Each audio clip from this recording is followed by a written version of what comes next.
Saludos, muy buenas tardes, sean todos bienvenidos y bienvenidas, como no, un programa más de Más que Política. Acercarle a ustedes la actualidad de la política, aquella que ustedes mandan, la más cercana, la de los diferentes municipios que compone esta isla redonda, la isla de Gran Canaria.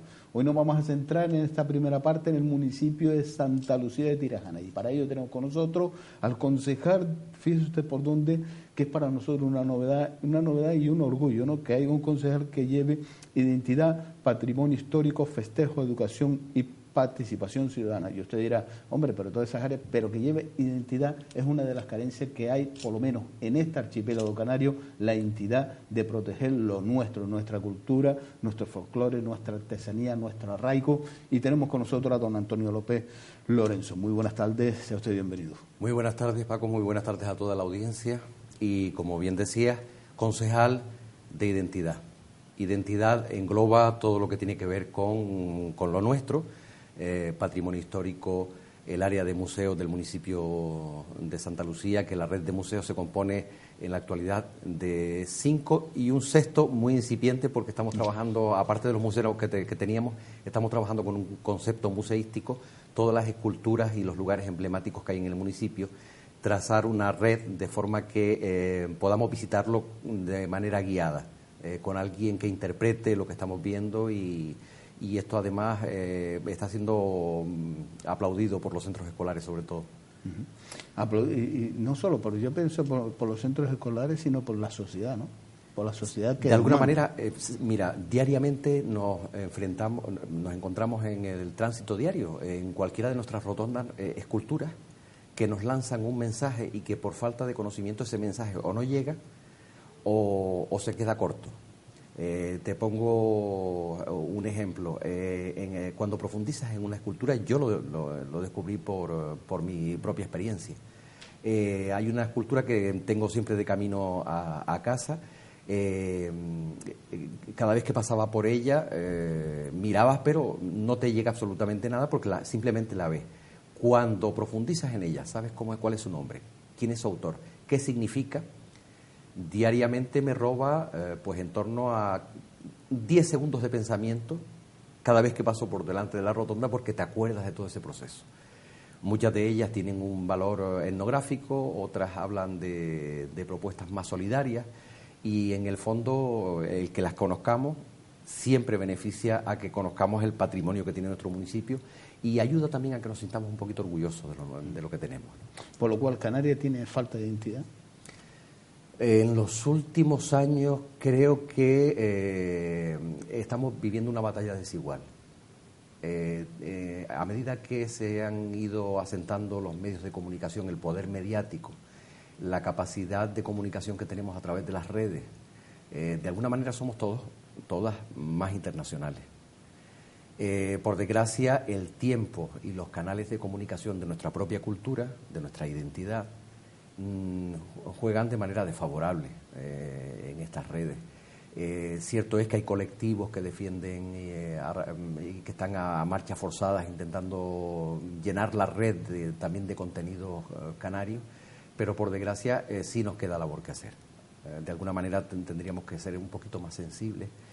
Hace muy poco tiempo en la calle, yo me imagino que aquí en Telde sucedería lo mismo con la llegada de la celebración del 1 de noviembre, la fecha de la festividad de Todos los Santos y la celebración de la Noche de los Finados, la tradicional Noche de los Finados, con esa otra cultura que nos viene de fuera y que inunda nuestros comercios, inunda los medios de comunicación y lo más peligroso, desde la mañana a la noche, en las series televisivas, en las series de dibujos animados para los más pequeños, dedicándole capítulos completos a esta cultura que nos viene de fuera. Yo creo que en ser sensibles a esto y tratar de equilibrar con justicia el que de alguna manera nos pueda llegar, nos podamos beneficiar de la cultura de otro, pero que de alguna manera cuando se hace esa integración se haga de manera sana y no salgamos perdiendo lo nuestro, ¿no? Nosotros compartimos siempre lo que tenemos por los canarios, esa sensibilidad de compartir la cultura de todos los países, de toda esa cultura internacional, como usted ha mencionado, pero nos falta la información de texto, por lo menos, que nos falta que desde los centros escolares se transmite, que es la base, ¿no?, que es donde empezamos a movernos, se transmita esa cultura de lo nuestro, de Canarias, de conocer, por lo menos acercarnos un poco a nuestros artesanos, a los centros escolares, para palpar ese trabajo, esa labor, a nuestros mayores para que nos cuente el que hoy podamos disfrutar de lo que podemos disfrutar en esta sociedad, ese trabajo que ha tenido que pasar los aparceros, los agricultores, ese canario y esa canaria que ha trabajado y no lo han tenido tan fácil. Esa historia de que hoy podemos tener con esta nacionalidad identidad y de que podamos tener una representación en la política a nivel nacional defendiendo Canarias, pero con base, no defender Canarias por personalismo, con ideología, y ahí es la envidia, gallegos, catalanes, vascos. Canarias no tiene esa carencia. En Sardina del Sur, uno de los pueblos tradicionales del municipio de Santa Lucía, tenemos la suerte, el honor de tener a Ramón Alvarado. Probablemente Ramón Alvarado ha estado por aquí, por Telde, probablemente en alguna de las fiestas tradicionales o en alguna de las celebraciones que tienen que ver con la identidad canaria, porque él es un especialista levantando la piedra. La levanta en las dos modalidades que se puede levantar, a pulseo y a levantamiento en seco. Ramón Alvarado, probablemente a muchos de ustedes no les suene su nombre. Sin embargo, si les nombro a un cortador de troncos del País Vasco, es probable que sí que, te pongo por ejemplo a Iñaki Perurena. Efectivamente. A todos nos suena, ¿verdad? ¿Cómo es posible que las culturas, además en aspectos muy parecidos, ¿no?, las culturas hayan sabido no solamente sostenerlo, sino divulgarla y enriquecer la nuestra? Porque es bueno conocer la cultura del País Vasco, pero tenemos la nuestra. Y de alguna manera no hemos sabido crear las herramientas necesarias para su divulgación, su sustento, el mantenerlo, el que puedan caminar tranquilas de una generación a otra y que no nos veamos en la angustia de que se nos pierde por el camino. O sea, hay tradiciones, por ejemplo, como el levantamiento del arado, que aquí en Telde favoreció el faro. Ahora son sus herederos, son sus nietos los que, nietos o bisnietos, los que están levantando el arado, no solamente dentro del municipio, sino por toda la isla, allá donde los llaman. Este tipo de cosas, si no sabemos articularlas para que haya herencia y que después se creen las herramientas adecuadas para la divulgación, las podemos perder con una facilidad tremenda. Hay una cuestión invisible que se esconde detrás de todos estos eventos, porque son quizás los más visibles. Yo suelo poner como ejemplo a aquel que hereda un trozo de tierra en la cumbre, en Cazadores, y que la hereda sin el conocimiento que estaba ligado al uso de la tierra. En qué época se plantaba el millo, en qué época se podía plantar las papas, en qué condiciones, cómo abrigarlas. Si uno hereda el terreno, pero no hereda el manual de instrucciones de ese artefacto tan complejo, realmente está perdido. Tiene que comenzar el proceso de conocimiento de la tierra de nuevo. Hay procesos culturales y de adaptación, pues, por ejemplo, uno muy visible, el que se consiguió genéticamente con las cabras. Cómo con el cuidado, generación tras generación, la selección de la mejor cabra para dar leche o la mejor oveja peligüey para el tema de la carne, va generando una riqueza, una herencia que dejamos a la generación posterior, y que si hay un salto en cualquier momento, en una década, en que se pierda esa cultura, tenemos que empezar de cero. Cientos de años tirados a la basura de conocimiento y de proceso cultural. Hace falta una concejalía de identidad. En el municipio de Santa Lucía hemos articulado además herramientas, hemos puesto en marcha, nos ha permitido poner en marcha recientemente, ahora con el comienzo del curso, la Escuela de Juegos y Deportes Autóctonos. Copiando un poco el modelo que teníamos con la Escuela de Lucha Canaria, que ya lleva pues en torno a 20 años.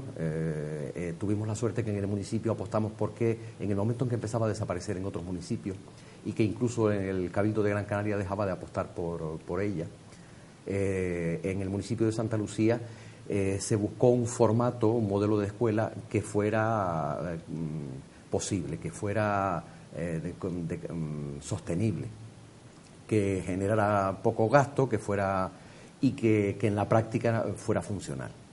Ha estado la Escuela de Lucha Canaria visitando los centros escolares en horario lectivo con un luchador emblemático, Pablo el Niño. Él visita los centros escolares en horario de mañana, les enseña a vestirse con la ropa, tanto a niños como a niñas, en horario de educación física. Y capta a alumnos para la profundización en el deporte en horario de tarde. Las consecuencias, el año pasado teníamos 3 equipos en danza. Este año tenemos 2 en primera división. Pero es que además te encuentras luchadores santaluceños regados por toda la geografía canaria, porque están contratados, están luchando con otros equipos. Sembrar siempre da fruto. Y hemos copiado ese modelo y lo hemos trasladado a los juegos y deportes autóctonos. Ahora, en este primer trimestre escolar, hemos estado centrados en los alumnos de primero de la ESO de los institutos.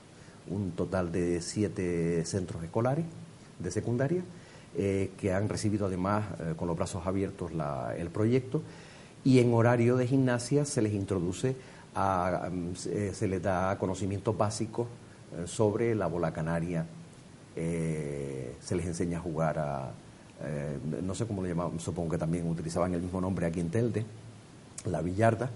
Se les enseña las técnicas básicas del juego del palo, del salto del pastor, del levantamiento del arado, del levantamiento de la piedra. Y estamos sorprendidos. En estos días atrás que hemos celebrado la Feria del Sureste, tuvimos la oportunidad de traerla a la escuela y que hiciera una pequeña muestra en la calle, aprovechando el paso del público, y ver las imágenes de chicos de instituto enseñando a niños más pequeños, enseñándoles requiebros de técnicas de juego del palo y de lucha del garrote. Te conmueve, porque te conmueve y de alguna manera te hace preocuparte, porque cuando nos quejamos en ocasiones, nos quejamos de estas culturas que llegan de fuera, quizás es más culpa nuestra por dejadeza que de esas otras culturas que tienen más poder mediático y tiene gente detrás que se preocupa más de divulgarla, y de esa manera se convierten en colonizadoras de nuestro tiempo, ¿no? ¿Será más por el marketing, por la venta? Supongo que sí. Hay pueblos, hay culturas que son muy dadas, son especialistas en quizás poner en valor su propia cultura y hacerla comercial, convertirla en dinero. Por la salud lo podemos decir que es más marketing que otro tema, más venta de frases. Sí, aquí incluso con nuestro modelo turístico, desde un principio, en las primeras décadas, en los años 30, cuando ya el turismo incipiente se empezó a trabajar con un concepto de negocio en el ámbito de la ciudad de Las Palmas, antes de que se trasladara al sur. Ya podíamos haber aprovechado para que fuera esta cultura propia la que funcionara como atractivo y no el sol y la playa. Pero eso no es lo que demanda siempre, yo siempre lo he dicho y no me cansaré de decirlo, no es lo que demanda las personas que nos visitan, los turistas que vienen, que es la mejor ventana que podemos abrir al resto del mundo. Tenemos esa oportunidad, porque aquellos que nos visitan quieren conocer nuestro origen, nuestro folclore, nuestras tradiciones, llevar la artesanía, comprar la artesanía para llevársela, ese regalo que se le hace siempre a los familiares. Lo que no quiere llevar es los jarrones que se venden en el sur, que dice por debajo Made in Taiwán o Made in China.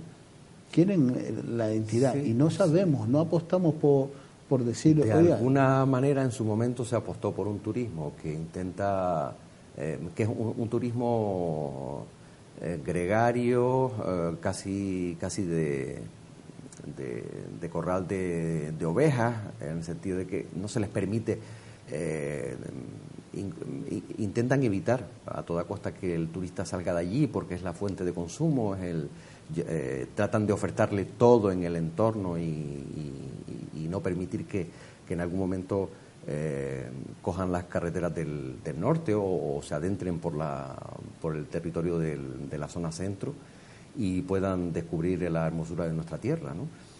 Porque parece que hay quien no se beneficia entonces y por desgracia yo creo que no hemos sabido apostar por un turismo quizás no tan masivo, sí más de calidad, más de conocimiento, pero de todas formas hay una realidad, hay un tipo de turismo que demanda esa fórmula de visitar la isla y bien sea a través del turismo rural, bien sea a través de otras formas, al final hay otra forma de visitar la isla que es más sostenible, que es menos agresiva y que hace que lo visita de esa manera se marche incluso más enamorado de esta tierra, ¿no? Es que incluso decimos, es que la lucha canaria está en la zona baja, nadie va a los terrenos de lucha, pero si lo tienes ahí, tienes los hoteles llenos hasta la bandera. Solo tienes que poner una web y ofertarles que hay una lucha de que vengas a conocer un deporte autóctono que se llama la lucha canaria. Sí. Tuvimos una luchada memorable hace pocas semanas en Sardina, Sardina del Sur. El equipo de la Estrella que hace poco que aterrizó en primera, que venía de hacer una labor en los pocos años que lleva después de volver a ponerse de pie como club. Hicieron un trabajo precioso con la gente en las categorías inferiores. Y aunque lo siguen haciendo, ahora en primera división están dando alguna que otra sorpresa. La gente echaba de menos, en el pueblo de Sardina del Sur echaba de menos el ambiente de las luchadas. Y de alguna manera la cultura, además de la bondad, de la nobleza que siempre se respiró tanto en la arena como en la grada. Uno se puede dejar apasionar y puede hacer el esfuerzo y dar el grito junto con el luchador, pero no más allá, ¿no? Mantener siempre esas buenas formas que sin embargo en otros deportes masivos desgraciadamente no se dan. De esa luchada pudieron disfrutar todos los telespectadores de Canal 4 a partir de las 9 de la noche todos los lunes. La cita de la lucha canaria la tiene en Canal 4 y esa luchada la pudieron disfrutar. Es el deporte que es otro abanico, otra modalidad. Todo no se basa en el deporte rey, el deporte del fútbol. Ser concejal de participación ciudadana va ligado también con entidad, podemos decir, porque esa participación de ciudadana es algo que también añoramos. Hemos perdido esos valores también de la participación, del contacto, la comunicación. Ahora todo a través de WhatsApp, a través de... Afortunadamente, fíjate que este triángulo, identidad, concejalía de festejos y concejalía de participación ciudadana, permiten unas sinergias increíbles, ¿no? El área de participación ciudadana en el municipio de Santa Lucía es una asignatura muy importante. Históricamente, el municipio en la etapa democrática se conformó como un municipio de base, se construyó un trabajo muy potente que nació prácticamente en las asociaciones de vecinos. El movimiento político moderno se gesta, se genera en ese entorno y todavía siguen siendo un activo primordial en el municipio de Santa Lucía. No hay presupuesto que no pase por el Consejo de Participación Ciudadana. Modelos que ahora vemos que se están reclamando en otros lugares y que se plantean como novedad. Nosotros estamos muy acostumbrados a vivir como proceso participativo. Las propias fiestas de los barrios, y ahí sí me tengo que poner de pie y agradecerles la tarea que realizan. La estructura que tiene la Concejalía de Festejos es bien simple: un técnico y un concejal, porque el resto del proceso de trabajo está en la calle, está en el entorno de las asociaciones de vecinos y las comisiones de fiestas que se gestan, que se organizan a través de las asociaciones de vecinos y vecinas. Desde las fiestas de barrio, digamos que menos trabajo conllevan, a las demás responsabilidades, como puede ser las últimas celebradas en el mes de octubre, las fiestas de San Rafael, de vecindario, o las que tenemos por venir, las fiestas de Santa Lucía y la Romería de los Labradores. La tenemos aquí en puertas y créeme, estamos con una tranquilidad tremenda porque hay una comisión organizadora que proviene de gente joven, de gente menos joven, que arrima el hombro para sacar adelante la fiesta, y lo único que tiene que hacer la institución municipal es acompañarles, colaborar en lo que podamos. ¿Ese es el vínculo que tiene el cordón? Sí, básicamente en el apartado de festejos. Es mucho más complejo después en otras actividades que tienen que ver con la participación ciudadana. Hay tejida una estructura de formación para todas aquellas personas que acceden, para que aprendan a gestionar el entorno de la participación ciudadana, los colectivos culturales, las propias asociaciones de vecinos, que estén capacitadas para solicitar a las subvenciones y para hacer un trámite que cada vez es más burocrático y es más complejo y por tanto requiere de formación. Hay una colaboración constante con todos los colectivos. Últimamente, por ejemplo, las asociaciones de padres y madres de los centros escolares que han ido un poco de alguna manera organizándose, teniendo el modelo de participativo de las asociaciones de vecinos, están constituidas en federación, igual que pasa con las asociaciones de vecinos, que tenemos a Ventolera, tenemos a Fanuesca como ente coordinador de toda esa participación. A la hora de organizar esa fiesta de los barrios, pues mira, tranquilo, porque como tiene todos esos colaboradores y colaboradoras, por lo cual aquí estoy contigo, sin perder la sonrisa, y está en marcha las fiestas del cruce de Sardina, que son unas fiestas importantes y que están celebrándose sin que el concejal tenga que estar presente, porque como te digo, gente además con experiencia, porque generalmente el que vive el participar y colaborar un año en la construcción de la fiesta difícilmente se desliga al siguiente. ¿Y el cerrar una fiesta qué significa comenzar la próxima? Cerramos esta fiesta de este año 2016, ya estamos trabajando para sí, constantemente preparando después todo lo que tiene que ver con las actividades propias del mes de diciembre y la llegada de la Navidad. Justo esta semana ya tenemos una reunión con los artesanos para organizar nuestra famosa feria de artesanía, que en poco tiempo se ha nació en una como feria para las fechas de los días primeros de enero, como una feria más pensando en Reyes, y ha ido creciendo, y ahora es Navidad y Reyes, porque se ha consolidado, está en el espacio emblemático de la Avenida de Canarias, en la zona peatonal, y resulta muy atractiva. Estamos preparando eso, estamos preparando, te digo, todo lo que tiene que ver con llenar de actos y actividades el mes de diciembre, sabiendo que no nos puede coger el toro, porque también tenemos ya las fiestas de Santa Lucía. El mes de diciembre arranca con las fiestas de Sardina del Sur, las de San Nicolás de Bari, y automáticamente ya después nos viene Santa Lucía y los Labradores. ¿Qué es la grande? Que son las grandes. La grande, porque cuando llama a la isla de Gran Canaria... muchísima gente de otros municipios nos conoce por la Romería de los Labradores, nos conoce por las fiestas de Santa Lucía.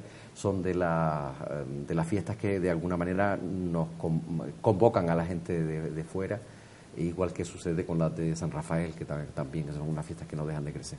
Que es un punto de encuentro de la sociedad canaria. Efectivamente. ¿Y cómo se ve la Navidad en el municipio de Santa Lucía? Bueno, sabes que es una fiesta que tiene dos apartados importantes. El uno es el de la celebración familiar y de alguna manera tener una oferta para que con la llegada de las vacaciones de los chiquillos y para que en el entorno familiar haya una oferta lúdica, una oferta cultural y en la que no va a faltar seguro las tradiciones. Pero por otro lado está el apartado comercial, y sabes que el apartado comercial en la zona comercial abierta más importante que tenemos, que es la de vecindario, pues evidentemente requiere también de una atención especial, de un apoyo por nuestra parte, en todo aquello que la haga más atractiva. Ahí participan las asociaciones comerciales. Sí, ahí tiene un papel fundamental Ascoibe, pero de todas formas, te digo, el trabajo tiene que ser de la mano, siempre estamos apoyando y buscando posibilidades para enriquecer. Siempre buscando recursos por otro lado. Patrimonio histórico. ¿Cuidamos nuestro patrimonio? Sí. Tenemos además unos activos en el municipio de Santa Lucía de gente que colabora, de gente que desde hace muchos años están interesados por algunos temas. Tenemos la suerte de contar con un grupo de profesores y profesoras, algunos de ellos ya jubilados, con lo que empiezan a tener disponibilidad de tiempo para dedicarse a lo que les apasiona. Y tenemos a compañeros que nos ayudan en la labor de divulgar, de visitar los centros escolares y hablarles de la historia del municipio a los centros escolares.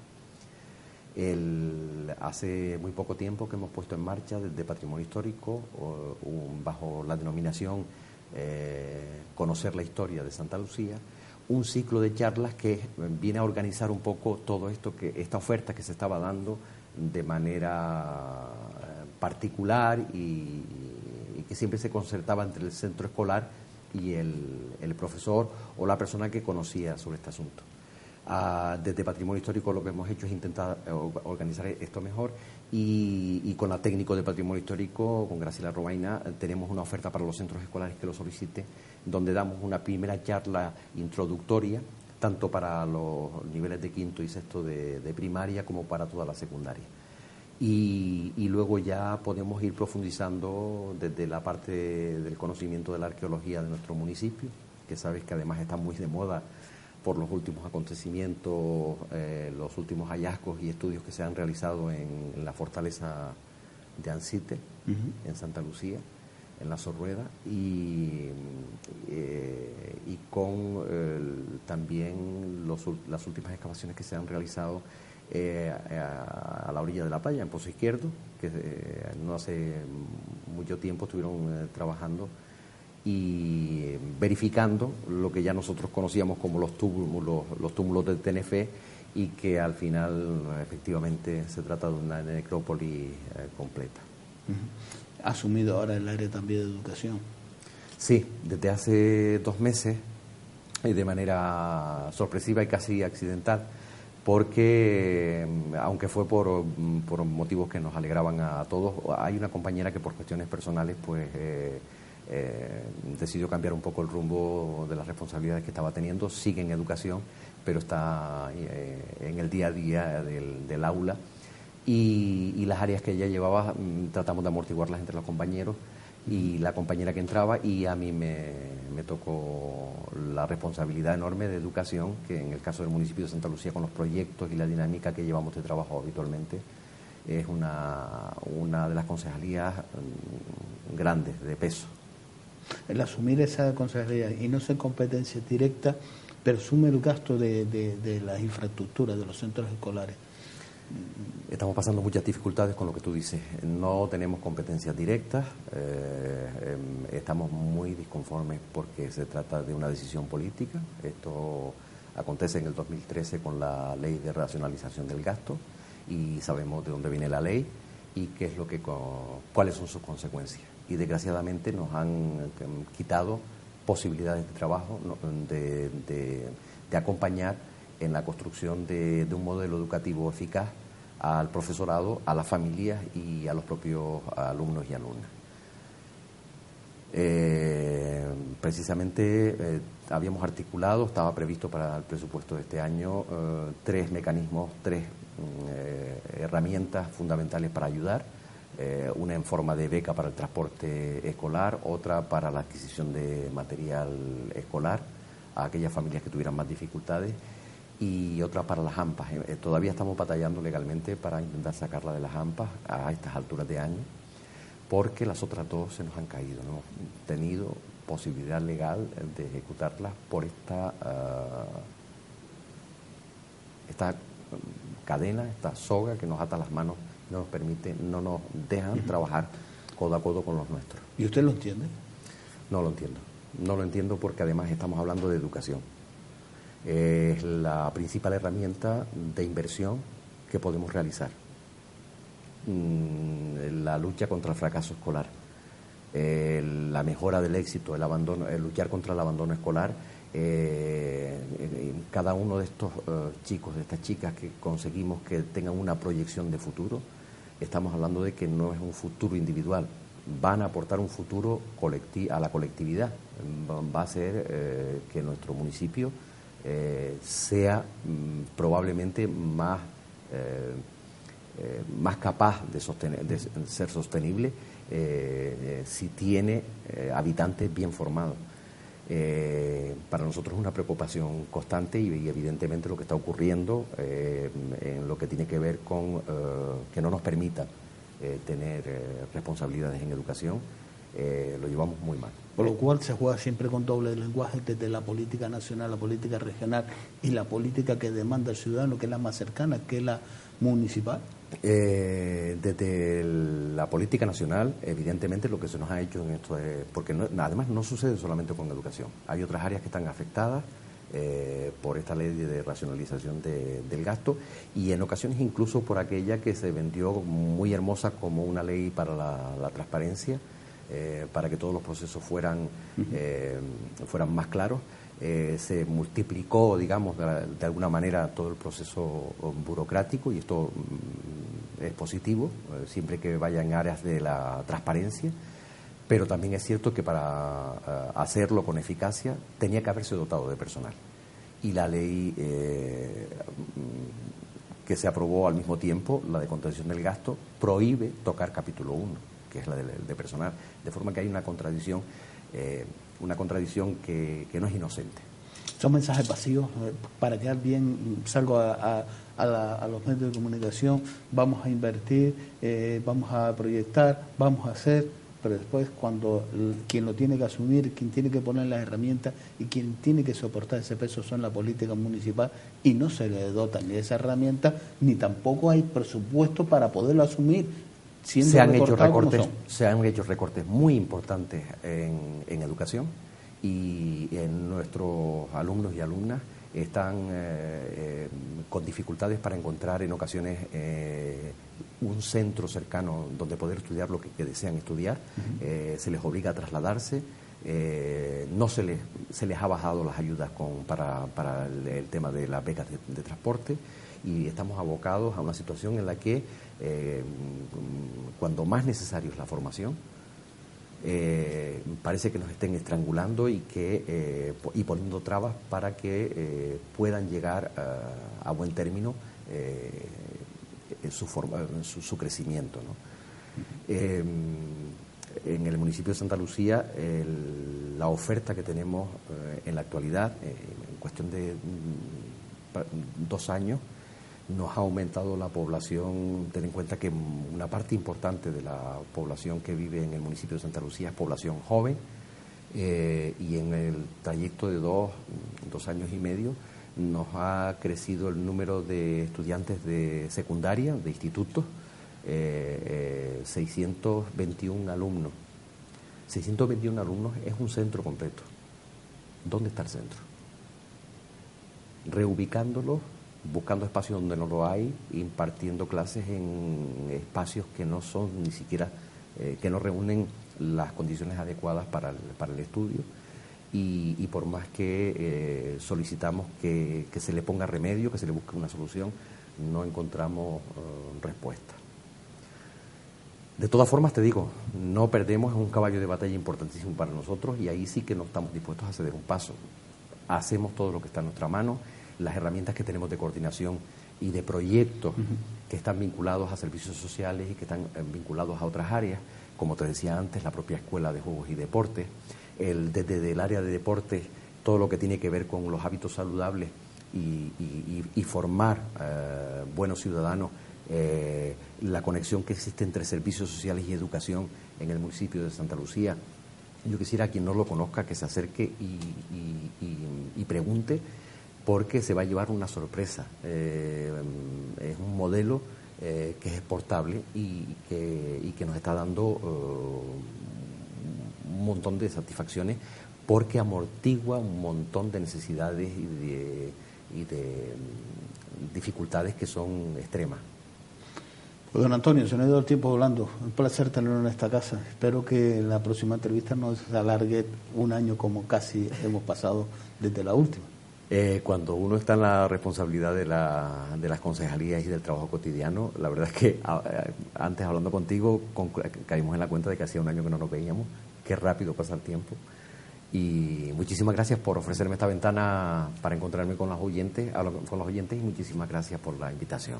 Lo dicho, un placer tenerlo en esta casa. A ustedes. Nos vamos a unos minutos de publicidad y a la vuelta seguimos con ustedes. La verdad que se han quedado ustedes con esta última parte de la entrevista, el querer de estar al lado de los ciudadanos, como lo ha expresado don Antonio López, el estar asumiendo las demandas de los ciudadanos y el tener las manos atadas por aquellos que sí pueden articular, que sí pueden dotar de herramientas, pero están preocupados en otras cosas. Esperemos que esos presupuestos que ahora quieren aprobar desde el Gobierno de España, algo me llega al ciudadano de a pie. Esperemos. Nos vamos a publicidad y a la vuelta seguimos con ustedes aquí en Más que Política.